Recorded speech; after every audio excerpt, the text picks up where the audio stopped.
Today I want to recite verse 116 of Surah Al-Ma'idah. Bismillahir-Rahmanir-Rahim. وإذ قال الله يا عيسى ابن مريم أأنت قلت للناس اتخذوني وأمي إلهين من دون الله قال سبحانك ما يكون لي أن أقول ما ليس لي بحق إن كنت قلته فقد علمته تعلم ما في نفسي ولا أعلم ما في نفسك إنك أنت علام الغيوب ما قلت لهم إلا ما أمرتني به أن اعبدوا الله ربي وربكم. And remember when Allah will say on the day of resurrection, O Jesus, son of Mary, did you say unto men, worship me and my mother as two gods besides Allah?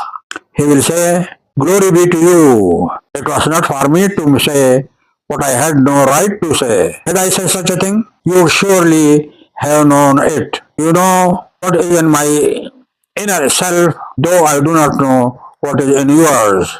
Truly, only you, the all-knower of all that is hidden and unseen. Never did I say to them aught except what Allah did command me to say. Worship Allah, my Lord, and your Lord. And I was a witness over them while I dwelt